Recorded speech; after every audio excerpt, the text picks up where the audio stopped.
네, 안녕하세요. 간성입니다. 여드름 얘기 계속해 보겠습니다. 자, 그래서 어떤 한참 청소년기에 심지어 어른도 예, 뭐가 울이 생겨서 마음이 울적해진다던가 생기와 신경이 활발하지 못하는 상황에 위장에 어떤 중초에 습기도 같이 생깁니다. 위에 습이 있다면 위의 활동은 당연히 지장을 받겠죠. 성장이라고 하는 거는 뭘 많이 먹어야지 아무래도 되지 않겠습니까? 그러면은 먹는 거를 좀 과식도 할 것이고 조금 더 즐길 수가 있겠죠. 그렇지만은 자칫 부담이 되면은 어떤 습이 또 하나의 울을 만듭니다. 그러다면은 습울이 생기고 이것이 시간이 지나거나 과해질 때 습열이 됩니다. 그럼 이게 다 얼굴로 올라오면은 피부 호흡이 현저하게 나빠질 것이고 그렇게 되면은 기운도 뭉치고 혈액도 응고되고 이래갖고 곪게 되는 것이죠. 거기서 우리는 그렇게 한방에선 그렇게 보거든요. 그래서 오장육부 경락 어디든지 울이 생기지만은 여드름은 어디에 울이 많다 그랬습니까? 여드름도 피부병이긴 하지만 얼굴 위주이기 때문에 위에서 쭉 설명을 드렸다시피 뭐 폐가 울됐다 이렇게 말하는 것보다는 피부라 그래가지고 폐라고 할 수도 있는데 그거보다는 심울에 훨씬 가깝고 여드름의 병을 가지고 이게 무슨 간에 뭐 울이 됐다. 어른 같은 경우에는 그런 경우가 있겠지만은 어쨌든 심장 쪽으로 봅니다. 여드름에 그래서 슬슬 이제 어떤 치료하는 방법을 갖다가 얘기를 하기 시작해 볼 것 같으면 자 그러면 울이 됐다 막혔다 이런 얘기가 나오니까 내가 뜻을 펼 수 있게 펴주는 것이 기분을 살려주는 거게 되겠죠. 그게 최고라고 당연히 보겠습니다. 자 이게 뭐 내가 시작에 뭐 이렇게 멋있는 뭐 이렇게 한약 얘기하고 이럴 것 같은데 제가 지금 말씀 최고의 치료는 기분을 살려주는 거다. 그 다음에 청소년들이라는 게 공통적인 거는 자기 스스로 뭔가 디시전 메이킹하고 말하자면 어른들이 조금만 기다려주고 조금 시행착오가 있어지면은 조금 이해해 주면서 봐주는 것도 좀 아량이 필요하지 않을까 생각을 합니다. 그래서 울을 풀고 해울을 하고 소통을 겸하는 약들은 비로소 제가 이제 말씀을 드리는데 쓰일 수가 있겠죠. 심이 움직이지가 않고 울기가 된 것이기 때문에 이럴 경우에 우리는 뭐라고 얘기하면은 신감이 발산 위양이다. 신감이라고 하는 것은 이제 약간 매운맛이나 단맛이 나는 정도의 약들인데요. 이것을 치법으로 심의 맺힌 기운을 조금 활발하게 하고 소통을 하면은 이 맺힌 울기가 풀립니다. 그래서 울열이 어느 정도는 또 식혀야 되겠죠. 그렇지만 식히는 게 능사는 아니에요. 많이 식히면은 기운이 손상이 됩니다. 망가져요. 울이 풀리면은 이런 겁니다. 실타래가 막 얽혔는데 이거를 실타래를 갖다가 조금씩 풀어주면은 완전하게 울열도 다 풀어지게 마련인 것이죠. 이걸 갖다가 실타래가 엮여 있는데 이걸 푼다고 계속 차게 한다 그래가지고 스스로 풀리는 건 아니거든요. 그렇기 때문에 울이라는 거는 어떤 내 몸의 원래는 자연스러운 기운이었습니다. 생기였는데 생기가 울이 된 거기 때문에 생기는 그 근본 출신이 따뜻하다는 거죠. 양기. 비록 지금 현재는 여드름이 되고 병적으로 나에게 보여주고 있지만 출신 성분을 따져보면 생기고 따뜻한 것이고 양기이기 때문에 오히려 그 시작점, 원기를 도우는 약들, 뭐 이런 얘기를 할 수도 있겠습니다. 예를 든다면은 뭐 심지어 인삼 같은 약들도 신열한 약이죠. 이런 약들이 더 신열한 약들, 뭐 건강이라 생각 말린 거라든가 관계라든가 시나몬입니다. 시나몬 뭐 같은 종류는 아닌데요. 메디시널 시나몬 이런 것들이 해울에 도움이 많이 됩니다. 참 이런 열을 가하는 것인데 양기를 도와준다, 원기를 북돋는다 이런 의미로 그러는 것입니다. 그럼 이렇게 양기만 북돋으면 되느냐?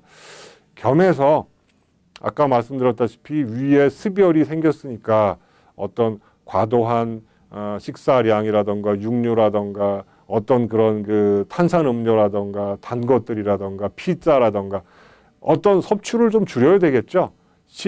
심장과 또 비장, 의 우를 다스리기 위해서는 역시 위를 맑히고 청상하고 비위를 통해주고 통중하고 영위소통, 바깥과 안 끼운 얼굴이라 그래도 얼굴의 가장 바깥쪽이 있을 것이고 그 얼이 드나드는 굴이라 그러는 그 굴 쪽에 그 안쪽에 그러니까 바깥에는 위기, 안에는 영기, 안팎으로 영위소통을 하면은 거기에 이제 여드름을 갖다가 직접 발표한다 그러거든요. 바깥으로 이렇게 그 빼내는 습여를 빼내는 약들을 적당하게 선택해서 넣게 되는 것이죠. 그래서 우려리든 또 발표를 한다던가 이런 게 그 사람에 알맞은 사람을 보고 약을 선택하고 용량도 이것이 어떤 동양의학의 특징이죠.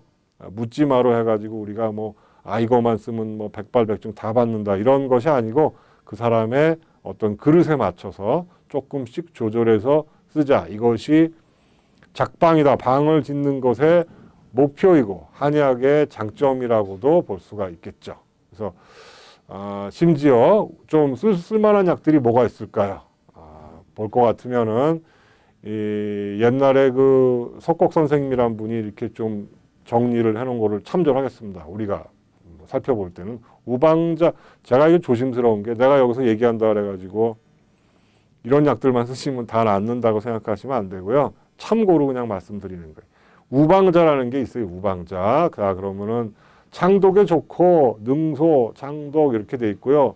또 풍뇨를 갖다가 다스린다 그랬어요. 또 인통 여기 뭐 인후 쪽에 아픈 것이라던가 이런 것도 또 치료할 수 있다 그랬고 우방자는 씨입니다. 씨 물에 뜰 정도로 가벼운 약인데 인후 쪽이나 피부 얼굴 쪽에 역할을 좀 많이 합니다.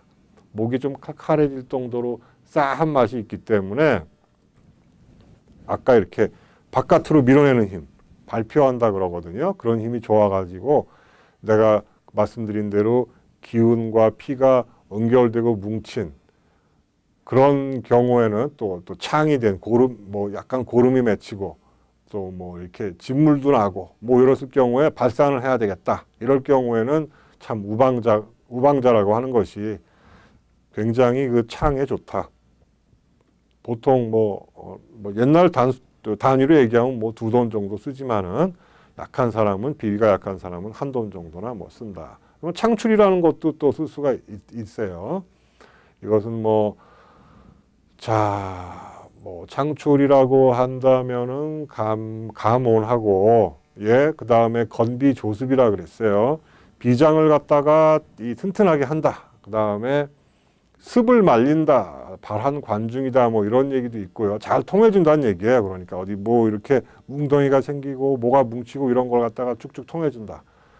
그래가지고 비위는 습이 생기기 원래 쉬운 곳 아니겠습니까? 그렇기 때문에 그 어떤 태음경에 습이 생기기 쉬운 곳을 창출이 갖고 있는 어떤 그 고유의 어떤 기운과 그 섬유질과 이런 걸로 습을 갖다가 이렇게 해쳐주죠. 해쳐줍니다. 그래가지고 건비조습한다. 보약이 되면서도 해쳐주느냐. 그러니까 뚫어주니까 당연히 영위소통도 된다. 습기가 풀리면은 울도 풀리고 그렇지만 위가 약해서 자극이 되면 양을 확 줄이든가 뭐 의인이라는 약이 있습니다. 여러분이 아시는 단어로는 율무며 율무. 이것을 갖다가 또 써가지고 대신 쓰는 경우도 있습니다. 왜냐? 습을 갖다가 좀 이렇게 해집고 풀기 때문에 그렇습니다. 향부자라는 약이 있는데요. 향부자라고 하는 약은 쾌기, 개울한다. 기운을 갖다가 쭉쭉 잘 통해준다 이거예요. 우를 갖다가 열려 젖혀버리고 또 지통하고 조경한다. 이거는 또 여자한테 참 좋은 여성 환자한테 좋겠다. 통증을 좀 줄여주고 어떤 그 경도를 생리를 menstruation 조절해준다. 이런 얘기가 있습니다. 또 소화가 안 될 때도 또 그것을 소화를 잘 되게 도와준다. 왜냐하면 이게 하기시키기 때문에 그렇습니다. 향부자라는 게. 그 향부자라는 게 그 얼마 전에 TV 프로에서 보니까 그 한국의 시골에서 막 그 전부 불을 태워가지고 향부자 겉에 있는 껍데기를 다 태워버리고요. 그럼 그 안에 씨가 남습니다. 그것이 뭐 초를 한다기보다도 그렇게 해서 얻는 것이 향부자예요. 향부자는 이게 기본적으로 약간 무겁기 때문에 올라온 기운을 내리면서 울기를 잘 소통하는 정도로 생각하시면 되겠습니다. 이 정도 해가지고 마치고요. 다음 시간에는 조금 다른 약자 같이 보고 또 이런 울대는 거 얘기 나온 김에 울화를 같이 또 보겠습니다. 감사합니다.